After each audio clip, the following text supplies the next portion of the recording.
അന്തരിച്ച ധീരസൈനികൻ തോമസ് ചെറിയാൻ്റെ മൃതദേഹം Pathanamthitta Elanthoor cent Peter's ദേവാലയത്തിലേക്ക് എത്തിയിട്ടുണ്ട്.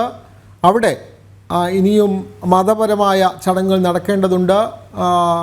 അവിടെ സൈനിക ബഹുമതികളോടെയാണ് ഉച്ചയ്ക്ക് ശേഷം സംസ്കാരം നടക്കുക. ശാലിനി ചേരുന്നു. ശാലിനി, ദേവാലയത്തിലും വൻ ജനാവലി അദ്ദേഹത്തിന് അന്ത്യാഞ്ജലി അർപ്പിക്കാനായി എത്തിയിട്ടുണ്ടല്ലോ. മൃതദേഹം ഇപ്പോൾ ദേവാലയത്തിനുള്ളിലേക്ക് പ്രവേശിക്കുന്നത് ദൃശ്യങ്ങൾ നമുക്ക് കാണാൻ കഴിയും. വൈദിക ശ്രേഷ്ഠരടക്കമുള്ള ആളുകൾ അന്ത്യകർമ്മങ്ങൾക്കായി അങ്ങോട്ടേക്ക് എത്തിയിട്ടുണ്ടല്ലോ. ശാലിനി, വിനോദ സൂചിപ്പിച്ചതുപോലെ തന്നെയാണ് അദ്ദേഹത്തിന്റെ അന്ത്യയാത്രയ്ക്കായി അല്ലെങ്കിൽ അവസാന യാത്രയ്ക്കായി അദ്ദേഹത്തിന്റെ ഭൗതികദേഹം, തോമസ് ചെറിയാന്റെ ഭൗതികദേഹം അങ്ങനെ അദ്ദേഹത്തിന്റെ പള്ളിയിൽ എത്തിച്ചിരിക്കുകയാണ്. അദ്ദേഹത്തിന്റെ ഭൗതികദേഹം തുറന്ന വാഹനത്തിൽ നിന്നും എടുത്ത് ഇപ്പോൾ സൈനിക ഉദ്യോഗസ്ഥരടക്കമുള്ളവർ പള്ളിക്കുള്ളിലേക്ക് കൊണ്ടുപോയിരിക്കുകയാണ്. മുതിർന്ന സൈനിക ഉദ്യോഗസ്ഥരടക്കമുള്ളവരുണ്ട്. ഇനിയിപ്പോൾ നടക്കേണ്ടത് പള്ളിയിലെ ചില ശുശ്രൂഷ ചടങ്ങുകളാണ്. ആ ശുശ്രൂഷ ചടങ്ങുകൾ പൂർത്തീകരിച്ചതിന് ശേഷം ആയിരിക്കും ഔദ്യോഗിക ബഹുമതികളെല്ലാം നൽകിക്കൊണ്ട് തന്നെ സംസ്ഥാനത്തിന്റെയും ഒപ്പം തന്നെ ഭാരതത്തിന്റെയും സൈന്യത്തിന്റെയും ഒക്കെ ഔദ്യോഗിക ബഹുമതികൾ നൽകി അദ്ദേഹത്തിന്റെ സംസ്കാര ചടങ്ങുകൾ നൽകുകയും ചെയ്യുക.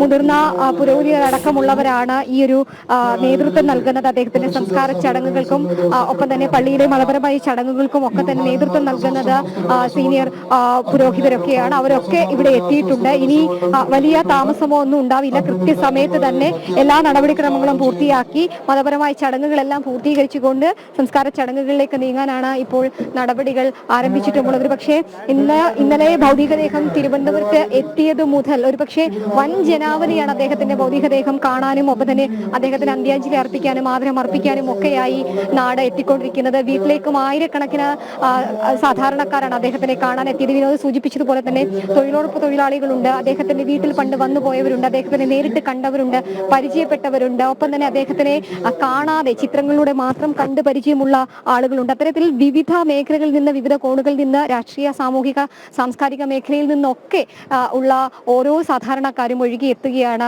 ഒടാലിൽ വീട്ടിലേക്കും. അതിനുശേഷം അവിടെ നിന്നും ഭൗതികദേഹം ഇവിടെ പള്ളിയിലേക്ക് എത്തിച്ചപ്പോഴും ആ ഒരു ജനാവലി, ആ ഒരു തിരക്ക് അല്ലെങ്കിൽ ആ ഒരു ഒഴുക്ക് ഇപ്പോഴും തുടർന്നുകൊണ്ടിരിക്കുന്നു എന്നുള്ളതാണ്. അദ്ദേഹത്തിന് വേണ്ടി തയ്യാറാക്കിയിരിക്കുന്ന കല്ലറ നമുക്ക് കാണാം. പള്ളിയോട് ചേർന്ന് തന്നെ, പള്ളിയുടെ പ്രധാന കവാടത്തിന് സമീപത്തായി പള്ളിയോട് ചേർന്ന് തന്നെയുള്ള കല്ലറ അദ്ദേഹത്തിനായി പള്ളി ഒരുക്കി നൽകിയിരിക്കുകയാണ്. അദ്ദേഹത്തിന്റെ കുടുംബ കല്ലറ, അദ്ദേഹത്തിന്റെ പിതാവും മാതാവും ഒക്കെ അന്ത്യവിശ്രമം കൊള്ളുന്ന കല്ലറ തൊട്ട് സമീപത്തായി ഉണ്ട്. അവിടെയും ഒന്നുമല്ല, ഞങ്ങളുടെ ആദരം എന്നോണം, പള്ളിയുടെ ആദരം എന്നോണമാണ് രാജ്യത്തിന്റെ പ്രിയപ്പെട്ടവനായി, ഭാരതപുത്രനായി ഇത്തരത്തിൽ അന്ത്യവിശ്രമം കൊള്ളാനായി അദ്ദേഹത്തിനായി പ്രത്യേക കല്ലറ ഇവിടെ തയ്യാറാക്കിയിട്ടുള്ളത്. സെന്റ് പീറ്റേഴ്സ് ദേവാലയത്തിന് കൂടി അഭിമാനമാണ് തോമസ് ചെറിയാന്റെ മൃതദേഹം അവിടെ സംസ്കരിക്കുന്നത്. ആ പള്ളിക്ക് കൂടി അഭിമാനമായി മാറുന്നു.